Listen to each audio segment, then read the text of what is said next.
Good morning, everybody, and happy Aloha Friday. And welcome to PSG of Mercer County. The Professional Service Group is an organization that is here for you, anybody that is in any kind of career transition. We're here to provide a number of resources and other information to help you be more efficient and effective in your own job search. So if you're new to the group, visiting and meeting me for the first time, don't wipe your glasses clean. No need to adjust your focus. Yes, I am wearing a Hawaiian shirt. I do that every Friday. It is to celebrate Aloha Friday. In addition to celebrating Aloha Friday and Fridays in general, today I learned is National DriveThru Day. And National DriveThru Day celebrates drive-through restaurants and businesses. So, and maybe, given COVID-19, that's going to be a very popular means for conducting business. And maybe we should extend it to curbside pickup as well. I know I've done that with a few restaurants, placed my order in advance and then picked it up a little while later. So if you are so able, celebrate National DriveThru Day by visiting one of the local drive-through businesses. Among the resources that we do provide you, and anybody who visits our website or our group, we do have our website. It is called psgofmercercounty.org, www.psgofmercercounty.org. And of course, you can Google us. You'll find us in Google. Our website has over 120 pages of content. It's got a tremendous amount of information for any job seeker. And so you're welcome to go look at it, use some of the content. We have lots of topics about restarting your job search, or maybe you're thinking of starting a business, or maybe you're thinking of buying a franchise. Lots of information there, all to help you get through job search. And it's not the be-all, end-all type of website. It's the kind where it will get you started, get you interested, see if this is something of interest for you to pursue. There are lots of other resources that you can get to off of our website, or even then, on your own research. So go take a look at the website, psgofmercercounty.org. Lots of information that we are sharing with you. We do also have a LinkedIn group. It is also called PSG of Mercer County. It is not a hidden group, but it's a little bit of a private group. Every member that we accept in our LinkedIn group has been to at least one of our in-person or now virtual meetings. There are now over 1,580 members in our LinkedIn group. These are all people that have been through our program and visited our program at least once.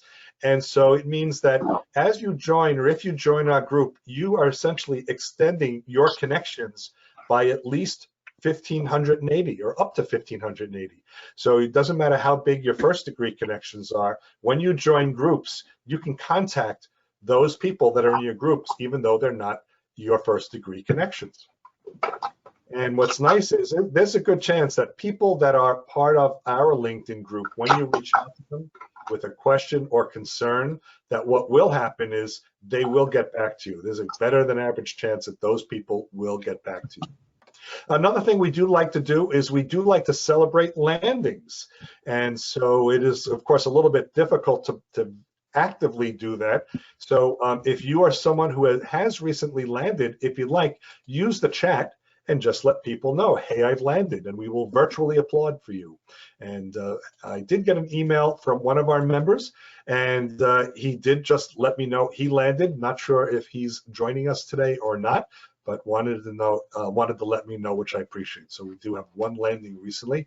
It is still a good time to job search. Early on in the pandemic, it was a little harder to do it because companies were trying to figure out how to work remotely. Most companies have gotten through or past that hump and are actively recruiting virtually. And so there are more job opportunities out there than earlier in the pandemic. So please don't stop job searching. It is a good time, and I am hearing about some landings. So congratulations to those of you who have landed, or if you're getting close, good luck.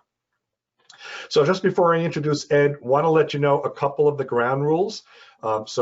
Ed now does have, he's the presenter, so he'll be showing his slide deck. The slide deck will be up on our website shortly. And so you'll be able to download that or review it again as you'd like. We do also have our YouTube channel, so the video will be up there later. Please remember, keep your audio, your microphones muted.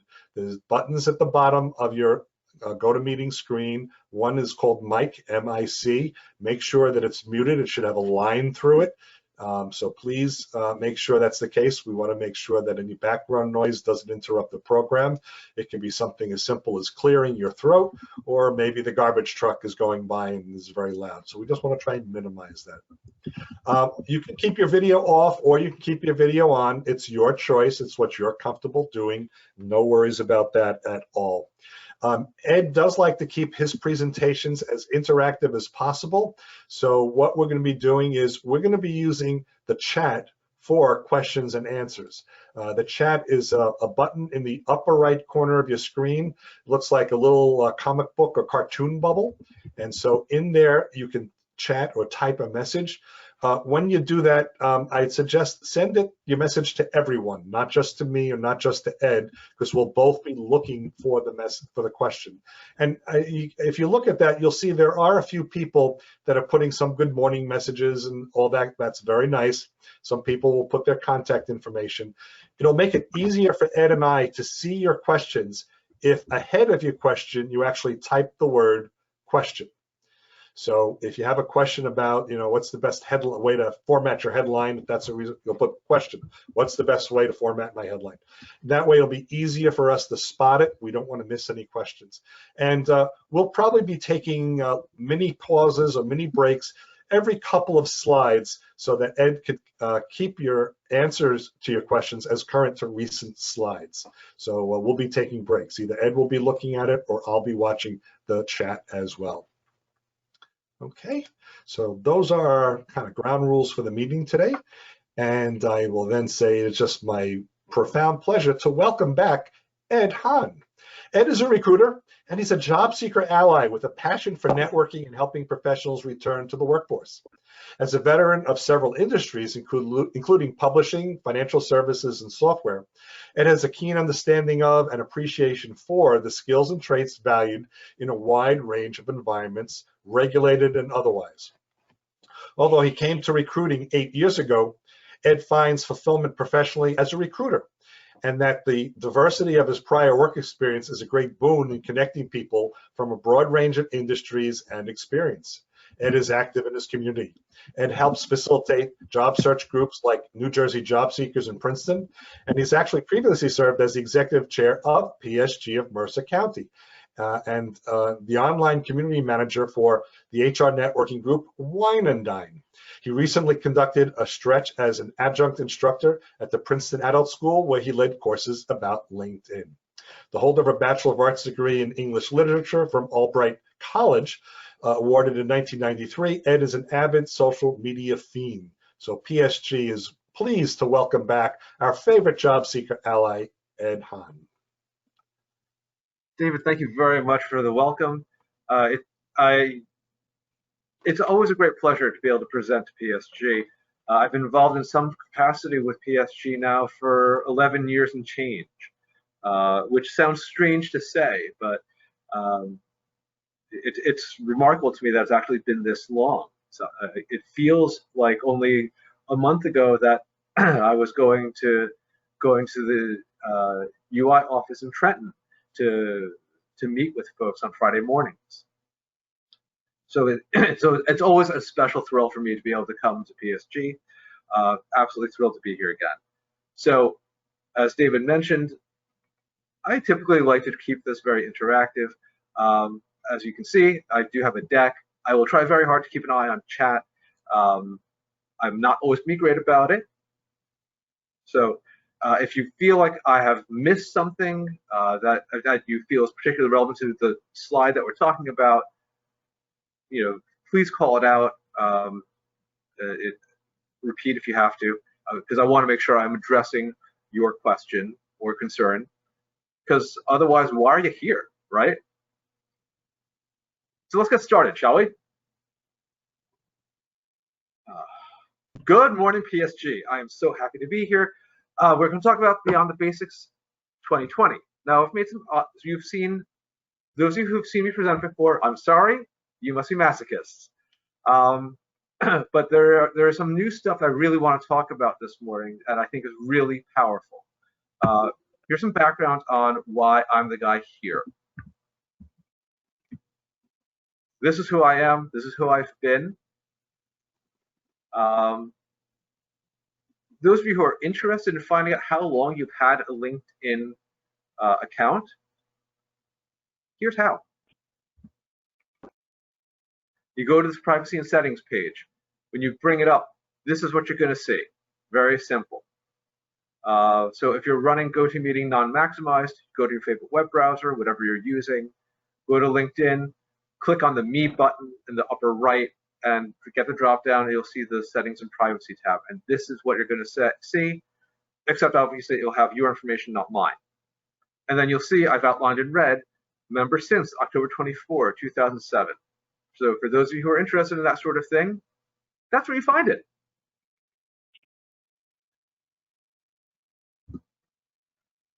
Here are some stats. So they've been at 690 million users for a couple months now. I kind of feel like it's going to have to be Q4 or maybe very late Q3 when they finally round the 700 mark. Profile pictures, steal endorsements, network size. This is all fairly straightforward stuff. You may have noticed from the very title of this presentation, we're not talking about the basic stuff, not in any real depth anyway, because this is beyond the basics after all. I make certain assumptions in this presentation, including the fact that you very likely already have a LinkedIn profile and are somewhat conversant, at least, with LinkedIn and how to navigate the platform, whether we're talking about desktop or mobile.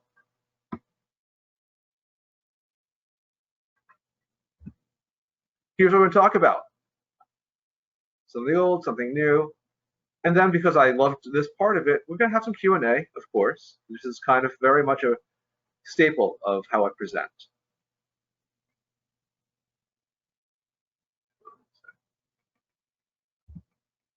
Let's talk about network size. If you've seen me present before, you know that I will try to shoehorn as many pop culture references as I possibly can into, well, anything. There's schools of thought on network size and how relevant it is to LinkedIn and your ability to network. I'm amidst a conversation with a couple of folks about network size. Broadly speaking, there's a spectrum, like there is with just about anything, right?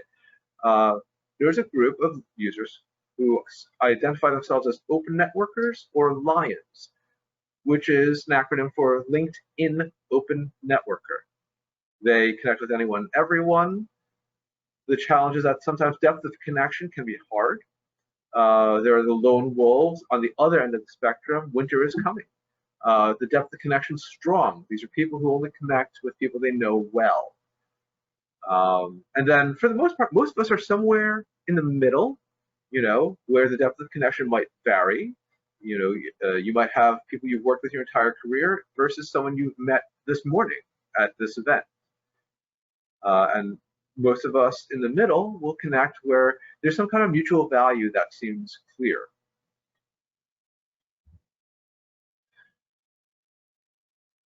I used to only talk about desktop, but since about a year or two ago, LinkedIn traffic has been more than 50% via mobile rather than desktop. I kind of need to modernize the way I approach this. When you want to invite somebody to connect on desktop, it reminds you, would you like to send a note to this person? As a best practice, I recommend citing mutual benefit and or shared connections. On mobile, if you view the profile and then send the invitation, you will be given an opportunity to personalize your invitation to that person. I always talk about degrees of separation on LinkedIn because for those of you who aren't aware, every form of social media is predicated upon the degrees of separation thinking. In LinkedIn parlance, LinkedIn has first, second, and third degree connections. So first and second degree connections are people who can see your full profile by default, and third or group co-membership can only see your public profile, which is also true for anybody for whom there is no connection at all. First A first-degree connection is somebody with whom an invitation to connect has already been sent and accepted. So, for example, David and I have been connected for years. We are first-degree connections to one another. However, let us say that David is connected to one of the members of the group that's only come on recently, someone with whom I would not necessarily have met personally. So that person and I would be secondary connections. And if that person is also connected to yet a third person, that person and I are now third-degree connections. So that's basically how the degrees of separation works. Now, I talk about the group co-membership because I think it's very important to understand that you can still communicate usually with a person with whom you have shared membership in a group, whether that be PSG Mercer County, which of course you should join, or any other LinkedIn group that might be out there, whether that be Breakfast Club or the career support group of St. Greg's, or forgive me, I don't recall what the branding for that group is any longer. I know it's not quite that any longer. But any number of the other groups that are running around out there, you know, LHH alumni group, whatever it may be. I want to talk about what your LinkedIn feed is, okay? This is this is, you know, my homepage when I go to LinkedIn. This is the first thing that I see, or something very much like this.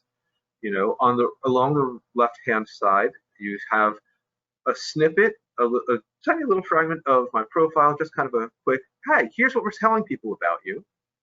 And in the middle is the feed. Like on any form of social media, this is constituted of things that either people that you know, or brands that you may be following, or schools that you may be following, and several other factors. And we're going to get into some of those other factors in just a bit. I want to take this opportunity to highlight Donna Svai, who is actually one of my very favorite career authorities, who I've not yet met personally. But it's a useful slide, and I'm a big fan of hers. But this is broadly what the profile looks like, or rather what the feed looks like, I should say. I beg your pardon. Hang on a sec. Here's what goes into it, right? Shares, likes, or I suppose I should say reactions or comments by entities that you're following. So obviously first-degree connections, people that are in your network already, organizations, companies, schools, and thought leaders. Yeah, there's a reason that's in quotes.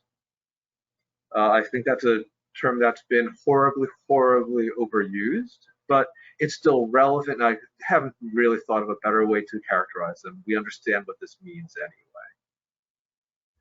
But that's what populates most of your feed.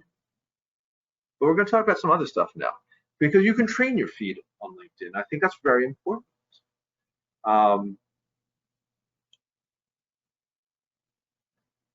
You need to interact with your LinkedIn feed to train it. That's where all of the AI and machine learning stuff and skills that all of the social media companies are hiring that's what they're doing in a lot of cases. They're figuring out, well, how do we optimize the algorithm that identifies how we present stuff to people, to our users, right? For those of you who are on Facebook, you may have noticed that in the last 2 or 3 weeks, Facebook has started showing stuff that was popular over the last week rather than just the last day or 3. And that is based on the people that they have doing AI and machine learning, saying, well, gosh, we think this would be really interesting to people. Now, whether or not you or I necessarily agree with that decision, that is that is what's driving that process, right? But so these are the inputs that you can give the algorithm so that it says, oh, I have something to work with now. If you passively just look at the feed and never interact with anything in it, the algorithm thinks it's doing its job just fine. But if you don't like what you're seeing in your feed, then you need to train it. And these are the ways whereby you can do so. So react to or comment on things. Whether that be a like, whether that be some other kind of reaction. And the thing that the feed really loves is anytime that you comment on something. So whether that be a brand, a school, or a person, right? Absolutely adores that, because the comment is by far requires the most effort of you, and therefore that is what it considers most valuable. In addition to that, there are now hashtags on LinkedIn. There have been for some time. Those of you who are connected with me know that I am an incessant user of hashtags. I'm going to strongly recommend that if you're going to make use of these, that you use 3 and only 3 hashtags. The challenge here is that the algorithm understands that there is or rather is constructed such that there's a happy medium in terms of hashtags. So if you use 1 or 2, that's not going to do enough for it to make an impact. But it also recognizes that people will try to hashtag bomb or keyword bomb, as we used to call it, with websites. And that's kind of what they want to protect against. So the sweet spot is 3 hashtags and 3 hashtags only. So if there is someone in your network or a thought leader that you follow whose content you want to make sure shows up in your feed more frequently, it's very straightforward. You go to that person's profile or that institution's profile, and you like and comment or on several of the things they have posted.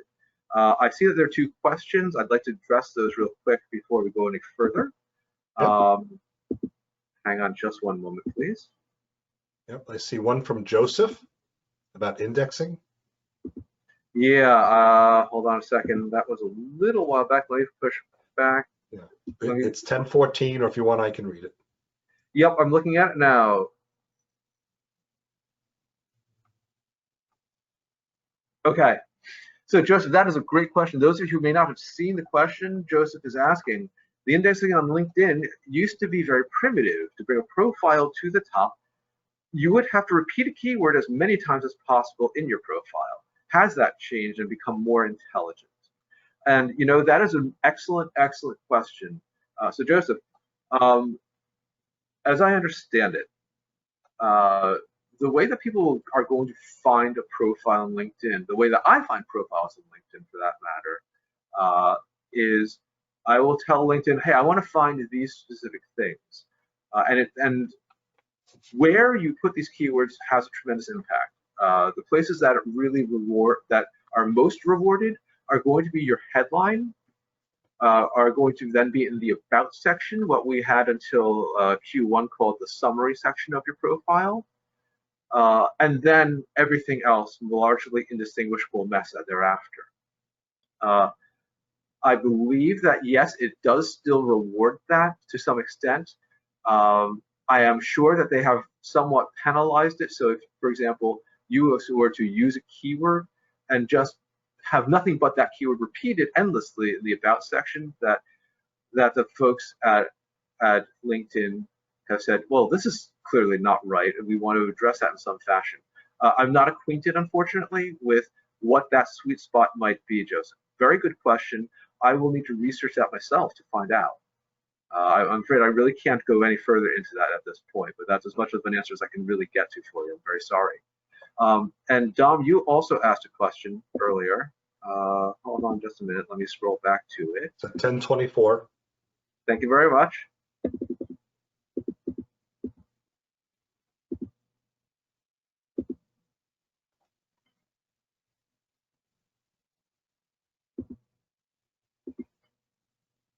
Okay, and Sam, I missed your quick question also. You were asking about how do you use hashtags. So for those of you not familiar, because I just realized I've been making an assumption here which is not great. A hashtag is a one-word term preceded by the pound or number sign. Typically, there's now you can make anything technically a hashtag. This is a convention adopted originally from Twitter that has now spread on to Instagram as well as Facebook, and now, of course, onto LinkedIn. So it's a one-word term preceded by that character, and strictly speaking, you could in the same way as the German language, you could string together a bunch of words to create a single term if you want. That is, of course, a very popular convention on all the other sites where hashtags are in use. But hashtags that might interest you might be things related to your professional field, or job search is a very popular one. Hiring now, in particular, is a popular one for content, and those are all things that you can follow from your feed. You will see that if you follow that menu along the left-hand side from your main page, it will give you the option to explore feeds there. So Sam, I hope that answered your question. Dom, your question was, how does the LinkedIn feed get affected by small comments and activities? Happy birthday, congrats on that, and things of that sort.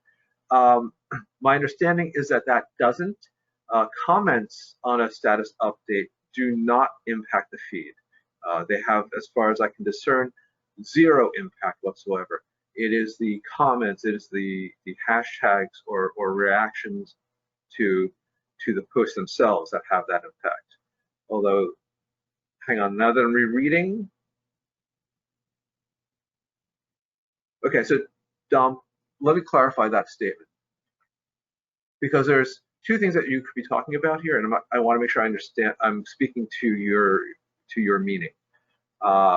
So it used to be that when you posted that when you had a new job, LinkedIn would announce it to the world, and that was a thing that had been true up until sometime last year. It stopped doing that. What's now happened, and we're going to get into that in just a bit, is you can now make that a post. And then you can say, hey, I have a new job. And then that is treated like any other post stuff. So I hope that answered your question.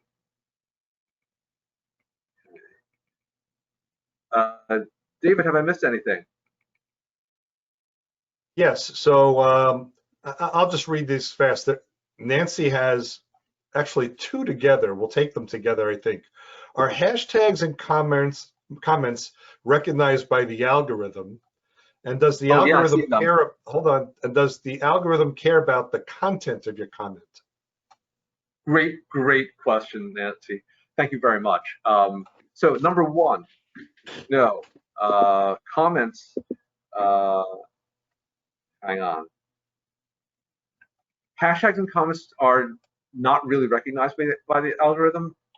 They have, as I was saying a little bit earlier, zero impact as far as I've been able to determine.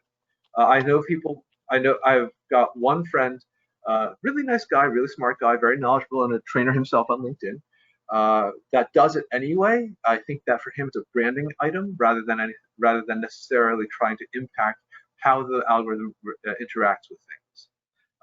So let's get to the second part. And Stephanie, I see your question. I will come to that. Does the algo care about the content of your comment? And honestly, no, the algorithm doesn't, because the AI and machine learning just isn't that strong yet.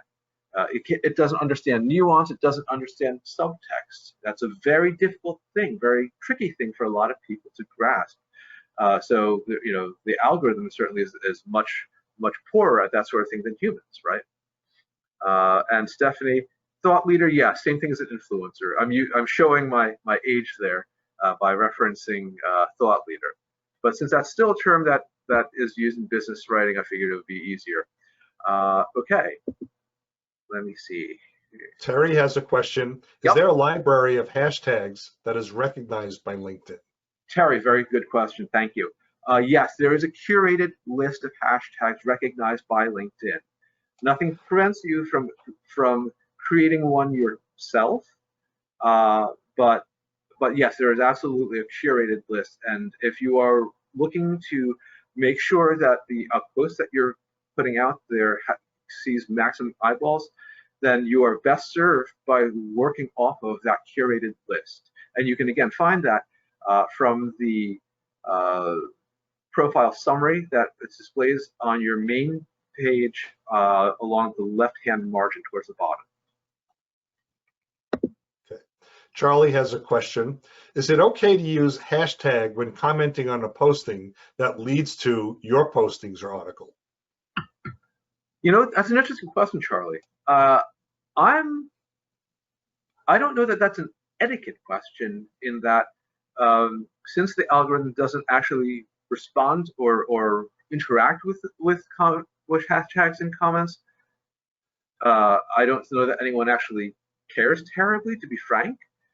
So I don't think that I certainly don't think there's a faux pas, but it might lead someone to be a little curious, you know, about why you do that. But no, I don't think it's problematic, if that's your question. Okay. Doug has a question. He's got his LinkedIn open right now. The question is, LinkedIn would not allow me to edit his previous experience, and it tells me it does not show my previous experience. I'm interested in eliminating old dates. That's very interesting. So, Doug, without being able to see your screen, it's going to be very challenging for me to try to troubleshoot that. However, perhaps you and I can have a conversation afterwards at some future point, and perhaps we can try to troubleshoot that together. All right?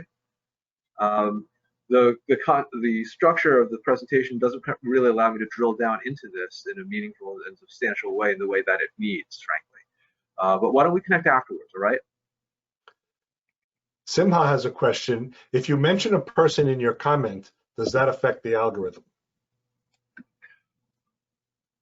If you are commenting on a post and you mention that a person, I don't believe it impacts the algorithm. I mean, obviously, it pushes that comment into that user's feed. Be aware, however, that some users have turned off the ability to be tagged, as that's called, by others. For example, can you imagine what would happen if Bill Gates left that open for anybody in the world? That would probably not be ideal, right? Let's see. And also remember that when you mention a person that way, you precede it with the @ sign. Yeah, exactly. And make sure you're capturing that person's full name as on LinkedIn. Right. Or if you're feeling daring, you can just go with first name, because as on Facebook, you can just get away with the first name in most cases. Bill has a question. Where is the best place in the profile to embed a hashtag? So, Bill, great question. LinkedIn's algorithm first rewards the headline, then rewards about, and then everything else largely afterwards. It can be anywhere. I am not a huge fan of using hashtags for this purpose, though, to be frank. And the reason for this is because it's meant to be used to populate the feed. Therefore, it kind of won't really do a whole lot in terms of maybe surfacing your profile, if that's the effect that you're looking for, I'm afraid. Darcy has a question. If not working currently, what do you put in current, which I guess is current employer, so the algorithm is not penalized? Darcy. Great question. And I get this question a lot. So for those of you who are not aware, LinkedIn grades your profile by various degrees of completeness. And one of the things that is required to achieve the maximum level of completeness, which it calls all-star, is a current position. Now, there are many schools of thought on how you address this.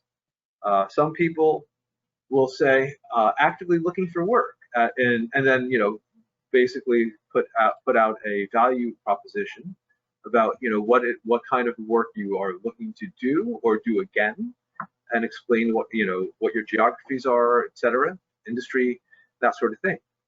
I'm not a huge fan of that. And the reason I'm not a huge fan of that is because that really colors your branding, as a professional. So I don't think it's the best choice. I favor instead calling yourself a consultant, or perhaps if you're volunteering in some fashion, making that your current position. In fact, if you look at my own profile right now, you scroll down to 2009, 2010, you'll see what I've done with that, how I've approached that. I mentioned that I was involved with PSG. So that's how I would respond to that. Okay, Ed, that's all the questions we have for now. Let's keep moving. Yeah, all right. Now, here are some basic things about profiles. I know we're not going to talk about this in detail, okay? I know I'm going to preemptively say this because I know every time I present about LinkedIn, someone asks about this, okay? I want to talk about profile pictures, okay? I'm aware, I am acutely aware that a number of folks have concerns about using a profile picture. Now, if your concerns revolve around being subject to some form of bias, whether perceived age, perceived cultural heritage, etc., if they're going to form that impression of you, they're going to form that impression one way or another. If that's the kind of shop that you would be subject to bias, then they do not deserve your talent, period. It's that simple. It's better to make sure that you are not being considered for such a role and go to a place where your value, your skills, and your experience will be rewarded.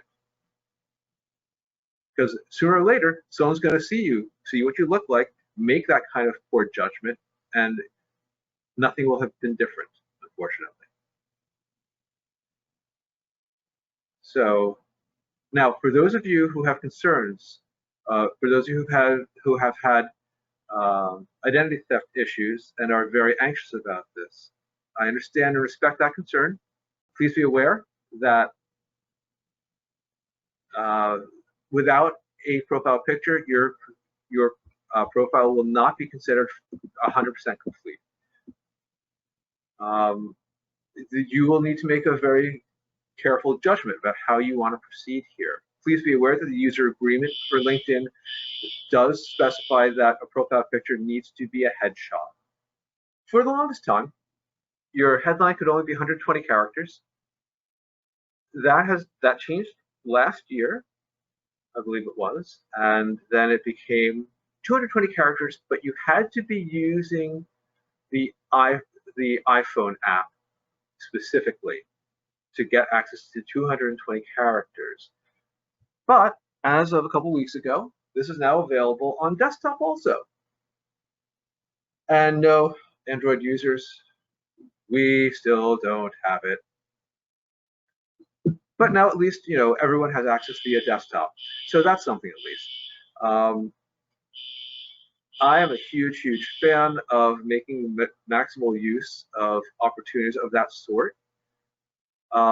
And you'll see the next bullet, I give you the very simple formula used in both Excel as well as Google Sheets on how to do a count of how many characters you're at. It's seriously the easiest way to do this. Influencers, aka thought leaders, as we have previously discussed. Thank you for catching that earlier. I want to talk a little bit about LinkedIn groups. Yes, I am not a fan of LinkedIn groups. I have not been for the past half decade and change. And that's because, unfortunately, it's kind of hard to find where they're at nowadays. LinkedIn has said that they are going to work on groups and make them and change them up. I welcome this because, frankly, an improvement from the current state probably could not harm things. I'm still a big fan of the PSG and Mercer County LinkedIn group, however, and you absolutely should request to join it. It is very active. Let's see, and schools, and this, by the way, is where it hides all your stuff about groups and the like. It files them under your interests. Not the easiest thing to find, and not the most intuitive find, and again, I'm sure that this is going to be part of how they continue evolving the way this is presented. Formula again for characters. Hey, Stephanie, here you go. So just like anything else in a spreadsheet, equal sign to invoke the formula itself, and then the command for the formula is len, and then whatever cell you're talking about. Doesn't have to be A1, obviously.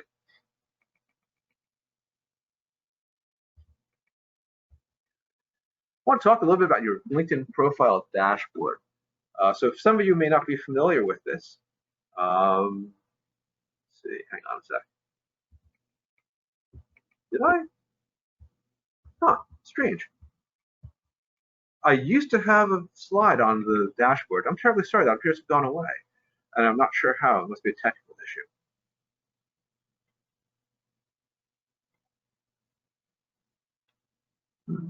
Hang on a sec. Mike's question, is there a way to control the order in which your interests are displayed in your profile? I'm not aware of any way to influence that, Mike. I believe that what it does is it bases it on when you express interest in that subject or that institution. And Charlie, you would find the the hashtags, the curated list of hashtags by LinkedIn. When you are on LinkedIn, we go to your feed, and you see along the left-hand side that menu, which displays a snapshot of your profile and the like. Scroll down towards the bottom of that, and that is where you would find that list if you'd like to explore it. Okay. The dashboard, and I don't understand why that slide is missing, so I'm terribly sorry. David, I will insert that slide and make sure you have that available for folks. But basically, you access the dashboard by looking at your own profile and then scrolling down, and then you'll see a segment clearly labeled dashboard, and it shows you metrics such as who viewed your profile post views, what LinkedIn used to call blogging, and search appearances, numbers of times that your profiles appeared in a search someone conducted on LinkedIn. It also will give you the option to say, talk about career interests if you are basically on the market. If you want to offer career advice and salary insights, if you wish to share that kind of information as well. Let's see. So I want to talk about status updates. Those of you who've been connected with me since before 2020 know that I'm a huge fan of status updates. I love status updates on LinkedIn. I absolutely adore them. I think they're absolutely wonderful. They're a great way to build engagement with the people in your network. They're a great way to gain visibility, therefore, to your profile, which I'm pretty sure, if you're in this meeting today, is really interesting to you. So back in February, used to be 600 characters, but they more than doubled it, which I think is pretty awesome. What do you say? This is what you said. You know, keep it very simple, right? Work or career oriented, or if you don't want to do that, keep it philanthropy oriented. That's really simple, you know. Right now, there are so many organizations that could really benefit from your volunteer time, and talking about it really does say something about your brand, and I think that's absolutely vital. You know, especially given the state of the world right now. And I want to talk about that last bullet, the freshness date. I talk about this periodically, and I think it's kind of interesting. Now, if I look at your LinkedIn profile, I have absolutely no way of knowing how recently you've been there, how recently, how often you come visit it. There's absolutely no way for me to discern this. I just can't do it unless you post a status update or an article, and then it shows me, you know, in relative terms, when did you post it. So if you go to my profile, for example, you see I posted something the other day, I believe, and that serves as a freshness date. It says, oh, Ed has visited this profile because he posted a status then. And that is kind of useful to me as a recruiter, because it tells me that, you know, you actually are paying attention to this. I like seeing that you have been active. I like seeing that you're engaged with your LinkedIn profile, because that means if I reach out to you via LinkedIn, that there's a much greater likelihood that you will see that I've reached out to you. That's why I call it a freshness date, and that's why I think it's important. However, it can also not be great, right?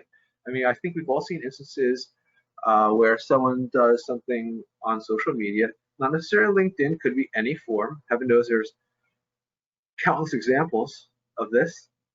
Here are two ways, however, where I think people have a tendency to go wrong.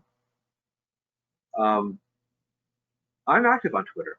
I'm a big fan of Twitter. The breach from last week aside, anyway, I think it's interesting. Now, status updates used to be 140 characters in length back in 2009 when I first became acquainted, no, 2008 rather, when I first created a profile. That's how long they had to be. And that's because LinkedIn, even at that time, was thinking, oh, we want to integrate with Twitter. And then a year or two later, that became possible. Now, of course, the status update on LinkedIn can be quite a bit more than that, as I believe we have all seen, and you can integrate it. Now, if you spend time on Twitter, a meaningful amount of time on Twitter, you have seen that people will tweet a dozen, 2 dozen times in a given day. On LinkedIn, people expect that you're not posting anywhere near that frequency. Quite honestly, the algorithm will penalize you if you post more than one status update in a day. And so if you tweet into LinkedIn, people are going to, number one, the algorithm is going to punish your feed and push yourself down in other people's feeds. But number two, you're going to turn off people in your network. So please be judicious about the way that you, if you want to tweet into LinkedIn, be judicious about how you do so. Secondly, obviously, don't post stuff on LinkedIn that's going to alienate or estrange the people in your network or the people that might want to have a conversation with you. I feel like somehow people have forgotten this lesson that we've all learned when we were children. You know, you don't talk about certain things with strangers in public. I don't understand how that's changed, why that's changed a lot more often. It confuses me. But you know what? It absolutely turns off hiring managers and recruiters. Absolutely does. So please be judicious about this stuff. Keep it on Facebook, where that sort of thing is probably more properly situated. Here's what a status update looks like today. And literally today, I took this screenshot from this morning because I noticed something different from earlier.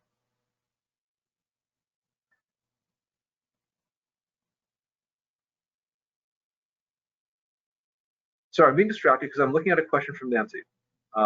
Would sharing an article be considered a status update?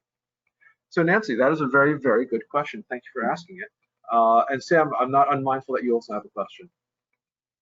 Now, one of the things you can do with a status update is you can choose to share someone else's update or perhaps an article.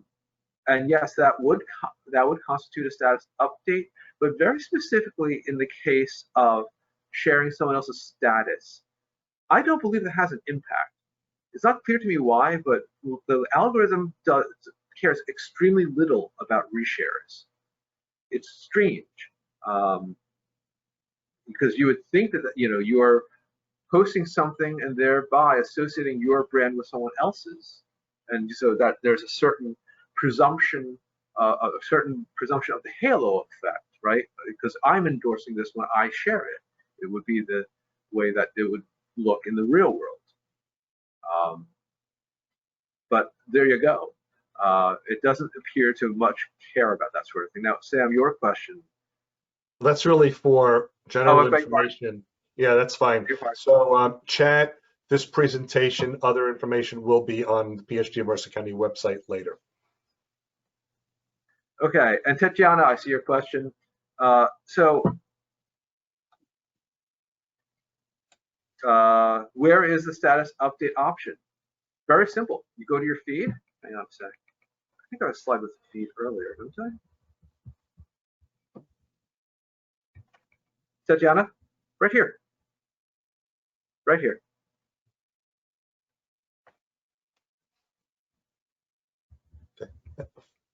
And Janice has a question also. Oh, I'm afraid I didn't see it. Yep, no, that's 4 eyes are better than 2, Ed. That's why I'm here. Or indeed 6. Yeah, we're both wearing glasses, right? All right, see? 8 times magnification. We're pretty awesome like that. Yeah. Yeah, so Janice asked, regarding upskilling and taking certifications, what is your opinion with listing every certification you receive in your profile? Okay, so Janice, I thank you for asking the question. To be frank, and I'm going to tell you something. It's hard to generalize about, oh, recruiters say X or Y, because there's enough of us that someone's going to have a divergent opinion for whatever reason. You know, I mean, that's just the way things work, right?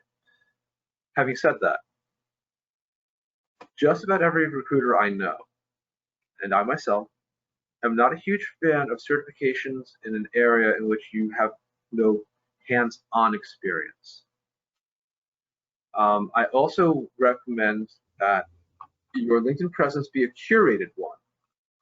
And what I mean by this is be selective about the things that you are putting out there as part of your presence on LinkedIn. For example, you might not have all of your prior work experience on your profile, because it may not necessarily add value or be relevant to where you're at right now and where you want to be going in 2020 or beyond, for that matter, right? So for example, let's say you have a cert from like 5 years ago. Now, if it's still meaningful and relevant, right, then that makes a ton of sense. Like maybe you're PMP and you're a project manager, or maybe you're a program manager now. But having that PMP certification is still meaningful and relevant to your current professional focus and direction. Or a CPA if you're an accountant, of course. Other ones, like some of the technology ones, especially for early ones, like look, if you're a cybersecurity professional and you're still talking about your Network Plus or A Plus, you're focusing in the wrong area. You know, I mean, that's stuff that you left behind 5, 10, or more years ago. So I hope that answers your question. Sandra has a question. What's your opinion on attaching resume and work samples in the About section? Forgive me, what was the end of that question, David? What is your opinion on attaching a resume and work samples in the About section? Okay. I will be. My opinion is that this is probably not a best practice. I don't like it for 2 reasons.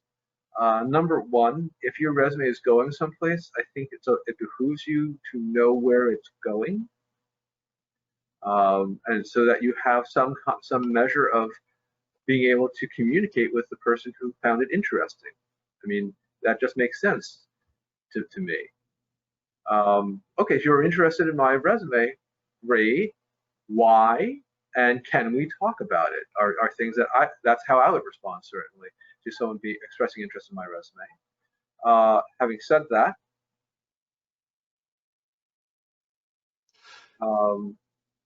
so that's why I'm not a huge fan of it. And work samples, and obviously it really depends on what kind of work samples we're talking about here, you know.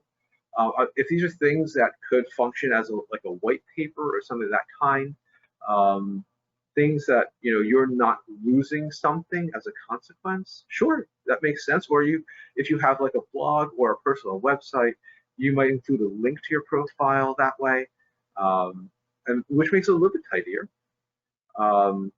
And Dom makes a very good point in his comment. I might be looking at you for a particular role, but if your resume says you are interested in a very different kind of role, then you've kind of ruled yourself out, when in truth, perhaps you actually would be a strong match for that also.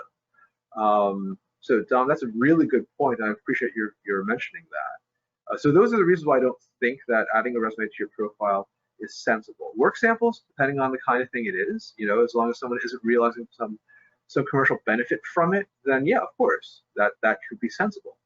But I'm not a huge fan of the resume in that way.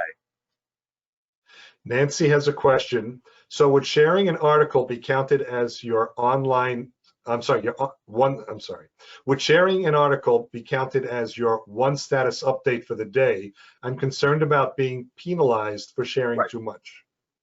Right. Really good question, Nancy. And I appreciate that you're particularly interested in the feed and how it works.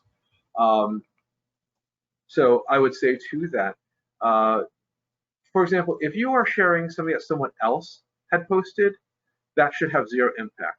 But if you yourself are saying, okay, I'm going to copy and paste this link to this article and I'm going to share it as a status update of my own on LinkedIn, that's your status update for the day. The question is, are you using the share button because when you look at someone's post on LinkedIn, you have various options. One of them is the share button. That's what doesn't count against that's what isn't counted by the algorithm rather. Tom has a question. How do you remove out-of-date resumes? Gosh, it's been a little while since I looked at this. Tom, I'm afraid I don't know that offhand. Let me come back to that, all right? Do me a favor, go to the LinkedIn group, comment on the article with that question so I can come back. I'm going to comment on that on the post that Rich posted yesterday regarding today's event. So I will be back there. Post your question there so I see it and I have the opportunity and latitude to explore that the way I need to, right? And Simha has a question. Is there a frequency that is optimal for posting purposes? The optimal frequency, frankly, in a void, completely without context, the answer to that question is always going to be once a day. I personally don't typically post during weekends. My network is typically not especially engaged on weekends. And frankly, I have a life outside of work. Having said that, this needs to be qualified on some level too, though, right? So that's optimal, but if you have built a highly engaged network, you can afford not to do this on a daily basis. For example, if I post something, like right now, if I post anything at all, it's because I have a position that I need to fill, and if I post it, about a dozen of my colleagues are going to react to it, comment on it, etc. So I can afford not to post daily and still have very high engagement because I know it's going to happen. If that is not your circumstance, then yeah, you want to probably post on a daily basis. I've always found that posting on weekdays or days that people are working at least tends to work very well for me. Joanne has a question. Do you need a professionally taken profile photo, or can you use a well-taken cell phone photo? Also, is wearing a suit in your profile photo outdated? Great questions. Really great questions. Now, any kind of profile picture gives what, 21 times as many profile views, I think it was. Any kind of profile picture. Now, I personally, the profile picture I'm using right now is a candid shot that another PSG member had taken of me during the Trenton days. And if anybody is still connected with her, Marsha's awesome. I think she did a great job at that. But I've always felt that the professional headshot isn't strictly speaking necessary. You may have noticed the way I'm dressed today. I'm a little bit more casual, and this is normally the way I would dress if this was an in-person gathering. I believe in presenting yourself in the way that you would be in a professional context. Now, if you work in an industry that's very conservative that way, for example, investment banking, right, or management consultancy, then the expectation might be, blazer, dress shirt, and slacks, or or that's the uniform, right? Some shops are looser, right? For example, I had worked at and recruited at a software shop over in New Hope, where wearing this kind of shirt and jeans was the norm.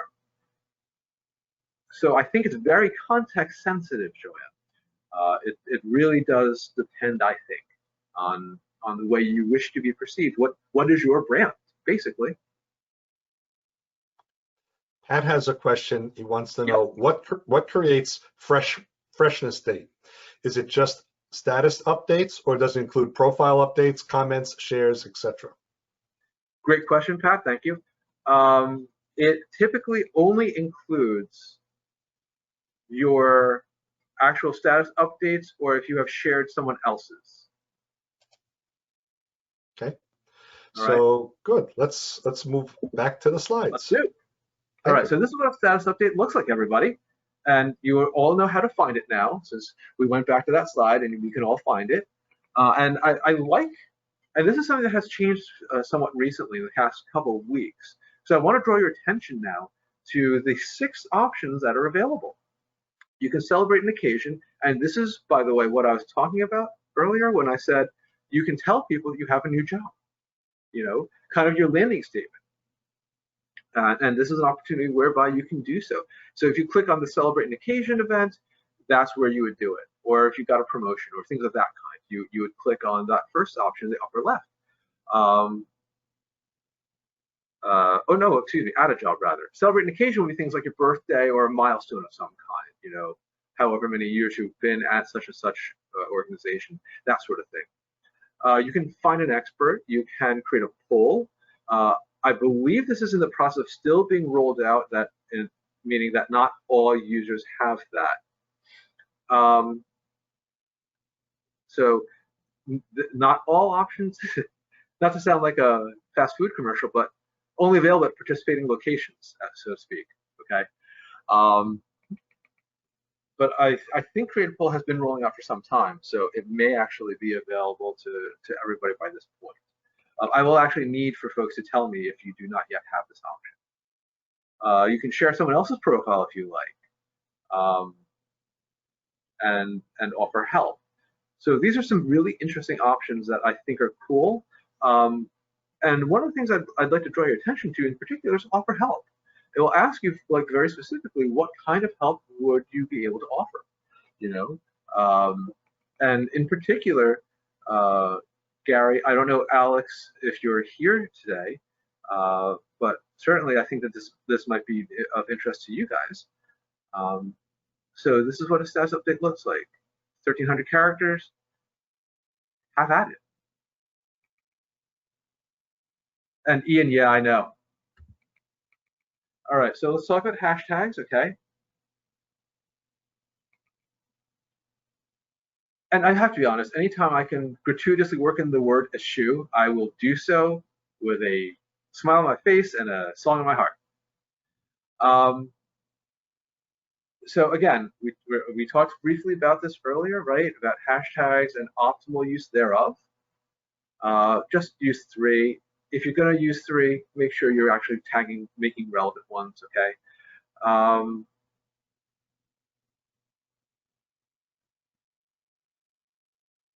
Okay. James, I see your question. That's a very good question. I'm glad you asked it.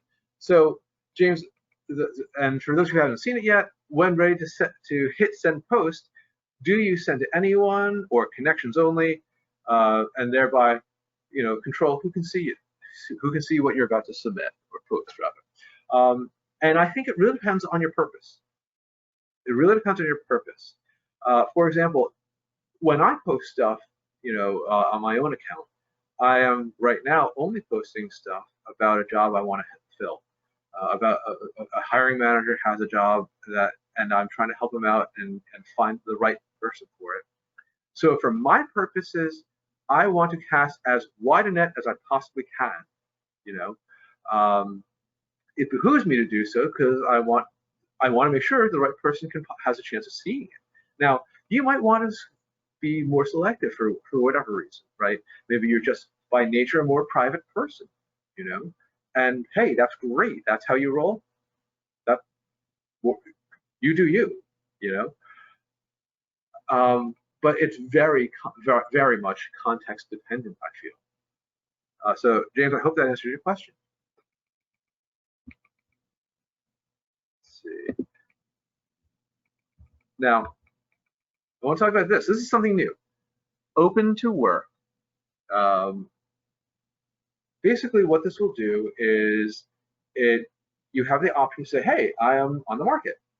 Now, if you're here and you're listening to me drone on and on, the odds are fairly good that this is of interest to you. For various reasons that may not be, and I'm sure that there's always going to be corner cases. I can't speak to those just now. But look, for the most part, this is meaningful and relevant. LinkedIn only released it in the last couple of months, I believe it was. But you have a choice here, and I want to make sure we talk about this, okay? Because you can choose to make it visible to everybody, or you can make it visible only to recruiters, right? Now, let's talk about what those things mean. Well, first we're going to talk about how you get there, all right? So again, you go to settings and privacy. And as you can see here, I'm on the privacy tab, and I go down to blocking and hiding. And I've scrolled to let recruiters know you're open to opportunities.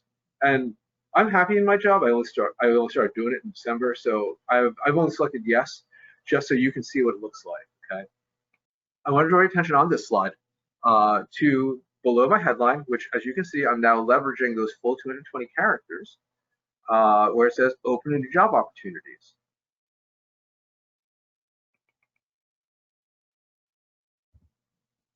And then if you click on see all details, this is what you're going to see. Now, you can choose to share it with all LinkedIn members. And as you can see, it will add a photo frame around your profile picture. It says open to work. So it's actually rather not, from like a design standpoint, it looks quite nice. Or you can choose only to share it with recruiters. Now, I want to explain what that actually means on a practical level, okay?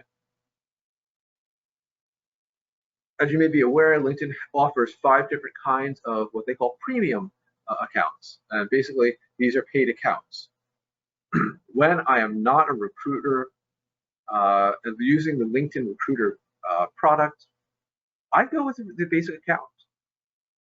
I do this because I actually don't see a whole lot of value in the premium accounts. They just aren't meaningful or relevant to me. But not everyone's going to make that choice, and I understand everyone has different needs. Now, the job seeker account, I think, is $30 a month or something like that.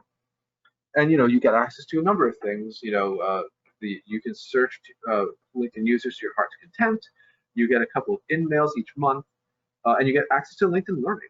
And a lot of people find that valuable. That's great. More power to it. LinkedIn Recruiter, however, is the Cadillac, the Cohiba of all LinkedIn premium accounts. It is so expensive on a month-to-month basis that you could buy 2 quite nice cars, or you could buy LinkedIn Recruiter. So I want to make sure everyone understands that. So people aren't getting LinkedIn Recruiter for giggles or just trying it out. It doesn't work like that.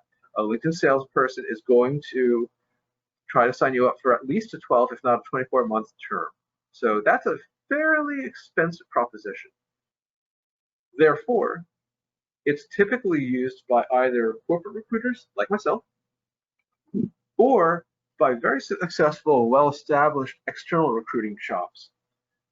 And I would know, because the only times I've used LinkedIn Recruiter have been at either of those groupings.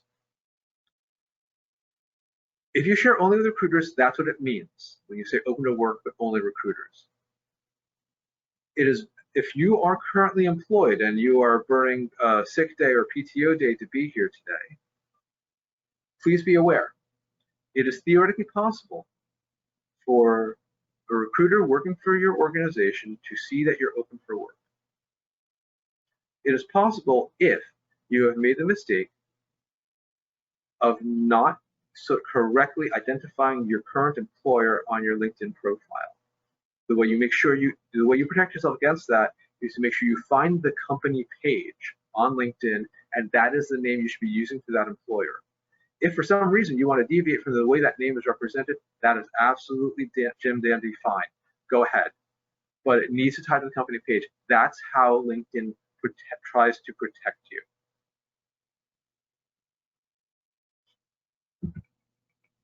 I personally am not a huge fan of sharing this with all LinkedIn members.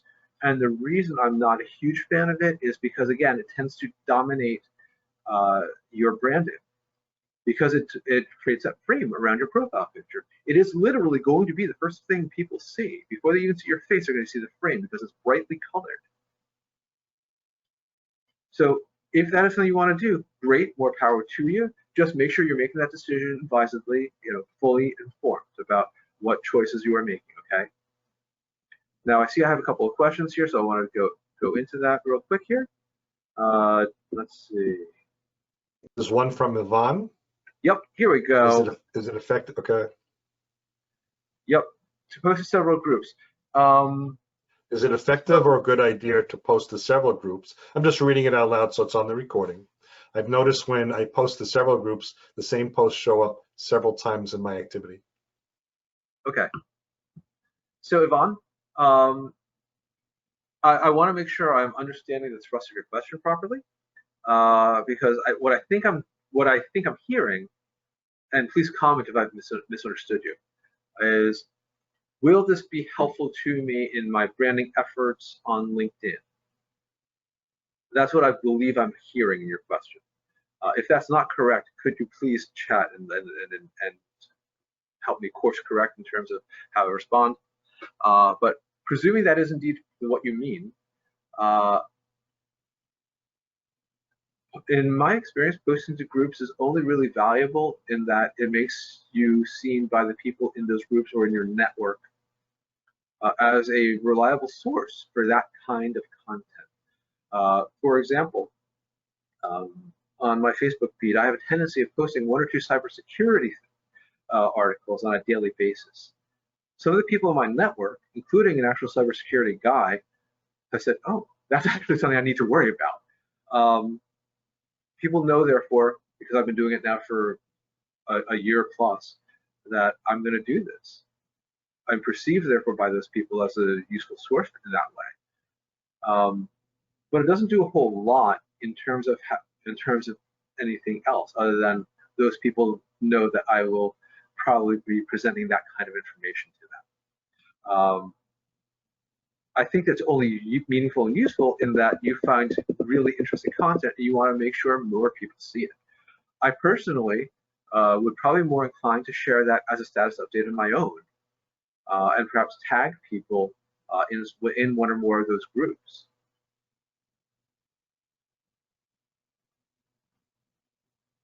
Okay. And so Yvonne did say you were correct in your assumption.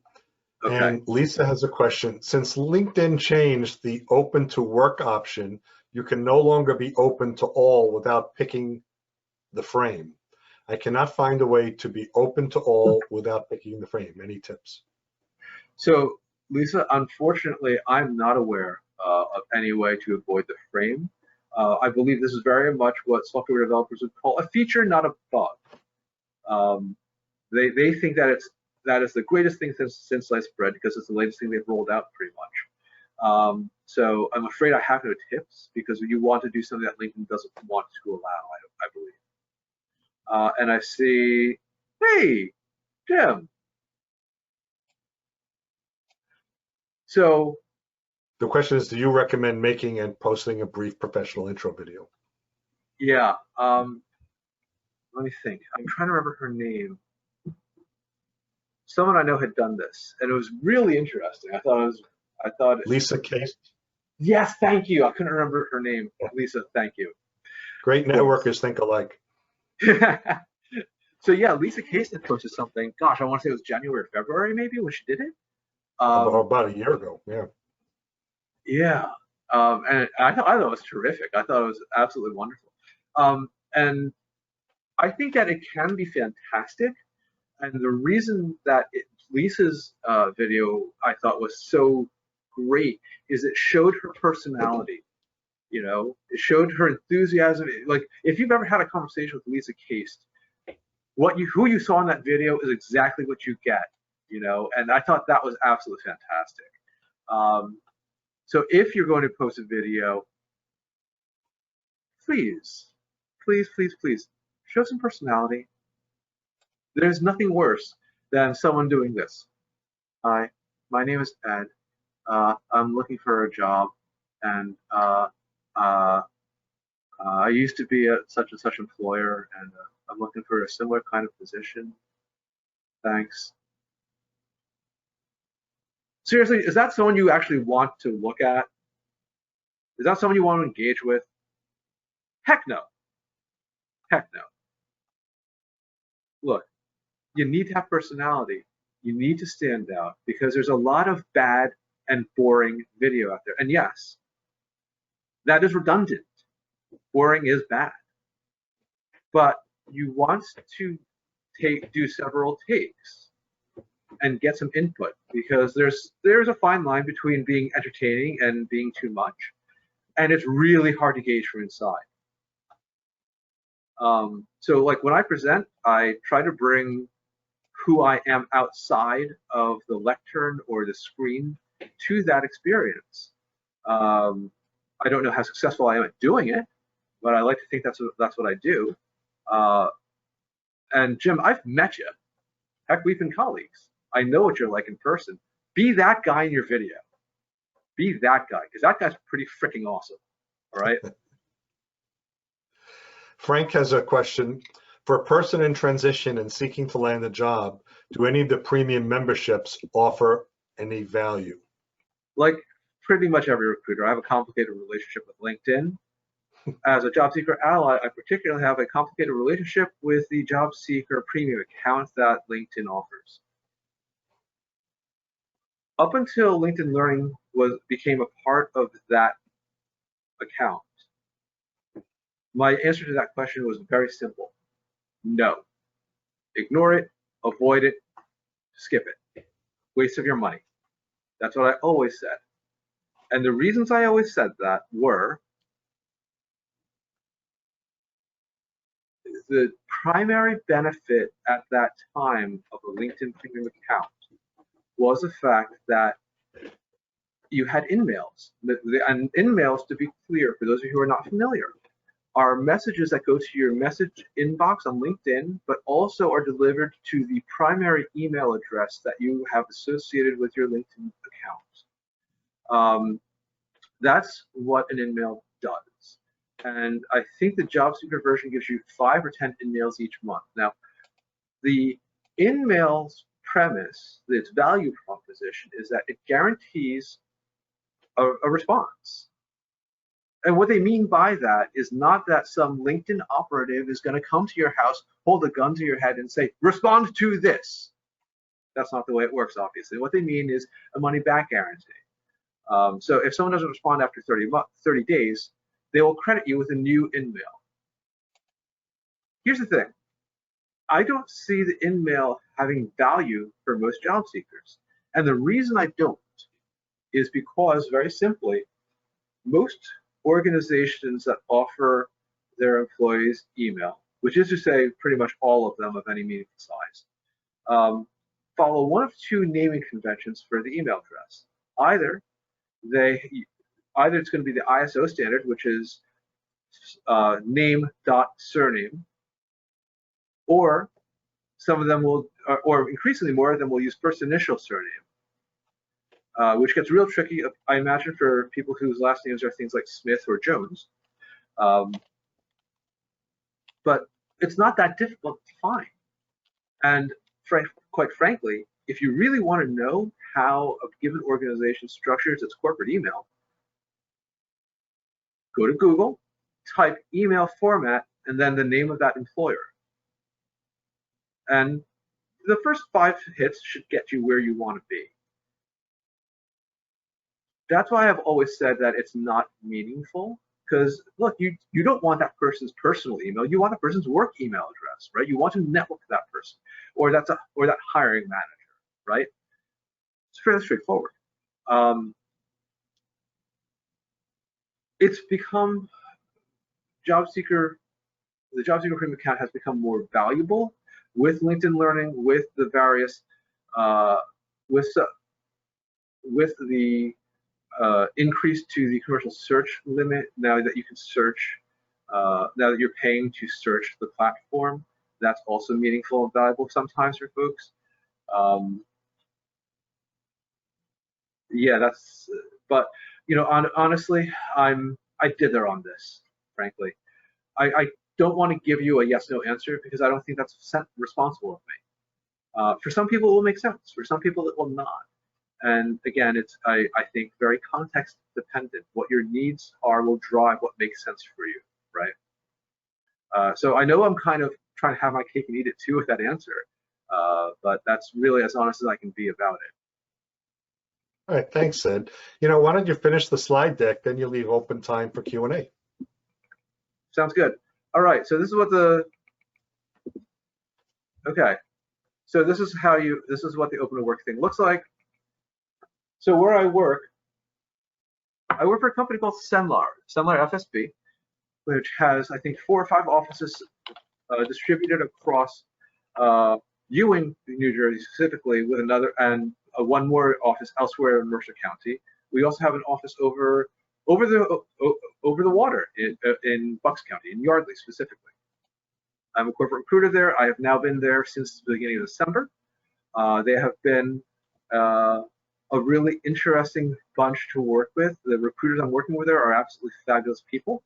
Not a day goes by that I don't experience some form of imposter syndrome because of how experienced and skilled these folks are.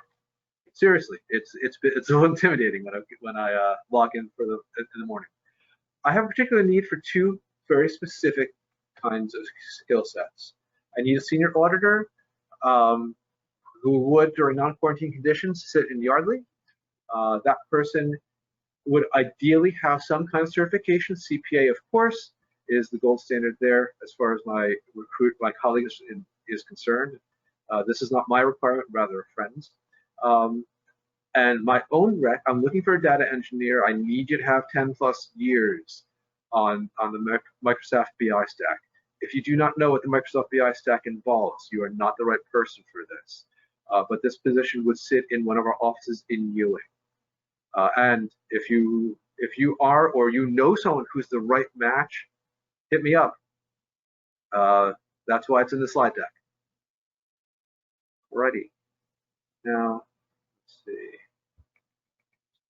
Okay, that's a little more than 30 seconds. Let's get into it, guys. Okay.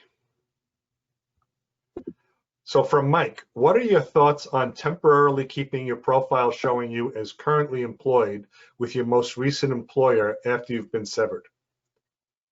So my thoughts are, number one, welcome to what 99.999% of all people who have separated from their last employers are doing.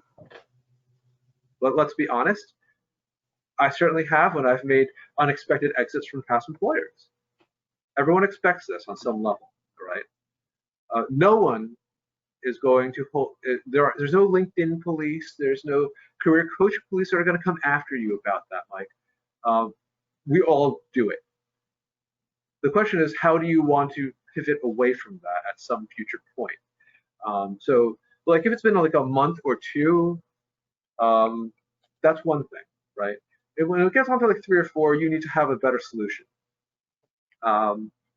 And so, yeah, we kind of talked about that a little earlier in the presentation, right? About saying that you're consulting or maybe doing a volunteer thing. If you subscribe to that school of thought, you can talk about, hey, I'm currently looking for my next opportunity. There are career coaches who I truly admire and respect who do advocate that course of action. But, as I'm sure you've noticed, job search advice is marked by only one commonality throughout all of it. There's never 100% agreement on anything. So that's kind of where I'm at with that, Mike. So for your situation, I'm not going to judge someone if it's been like a month or two. And frankly, if in an interview, an interviewer should ask, hey, your LinkedIn says you're still at X, but your resume says you're no longer there. No one's going to say, oh, I haven't updated that. I mean, rather, everyone's going to say, oh, I haven't updated that. I wouldn't worry too much about it. Okay, well, Ed, that certainly seems like the last of the active questions. You've had so many during the program. Do you have any final slides after Let's this, see. or are we at? Is that it? Oh, there. That's all I got. In conclusion. That's all I got. So listen, if I'll hang out for like a couple minutes, because I do love this group, and I'm happy to take any other questions if anybody has more.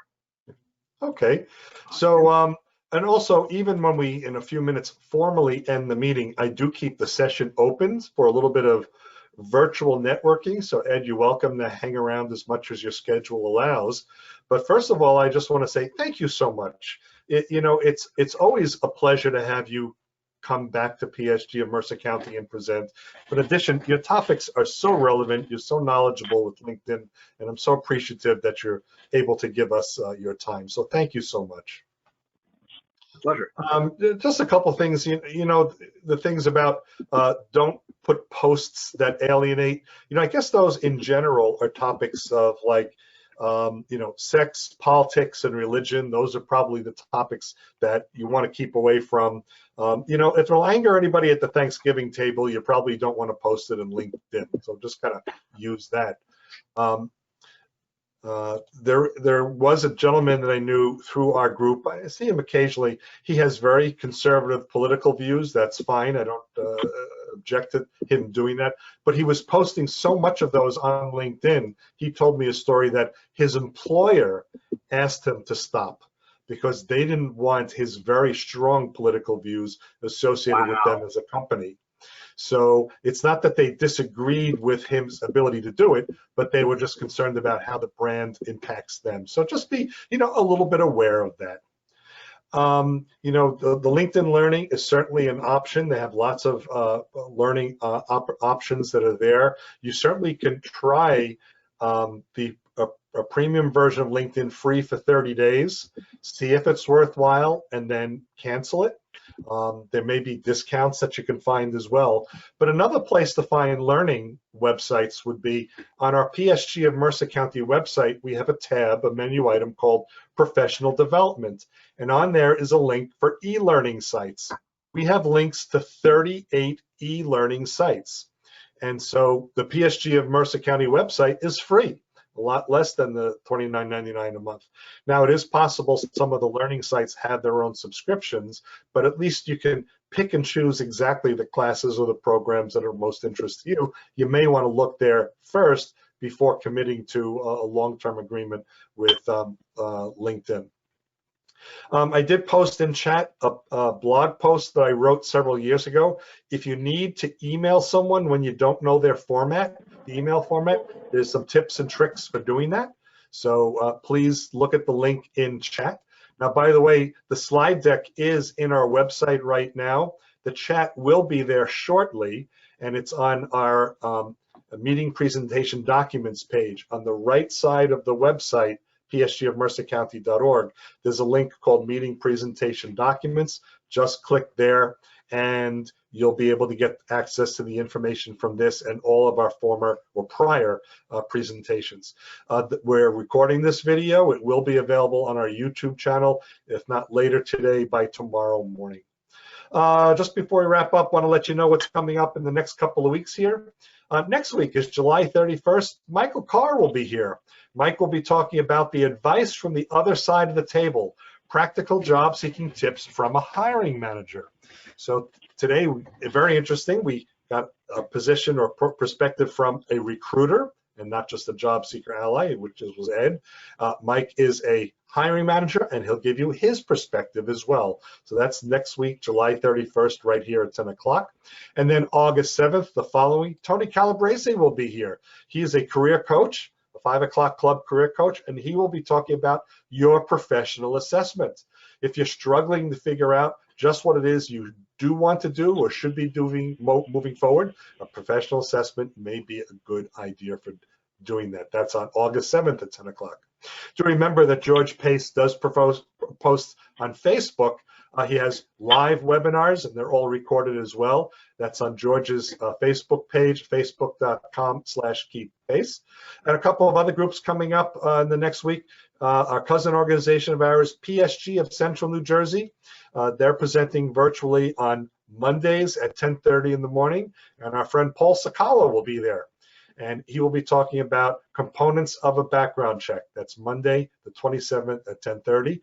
Another cousin organization is PSG of Morris County. They do present on virtual meetings on Wednesday mornings at 9 o'clock. So you may want to look at their website to see what's coming up. And New Jersey Job Seekers, the oldest continuously running job seeker support organization in the country, every Tuesday evening, 7:30 to 8:30. Go to our PSG LinkedIn group. I posted the link and the connection info there. So that's all the information that's coming up. So I want to say once again, thank you very much to Ed. Thank you for the participation and program. We always appreciate when you come visit. It's always good fun. And otherwise, everybody, we hope that you stay safe, stay well, and we hope that we'll see you next week virtually. So have a good week, everyone. Bye.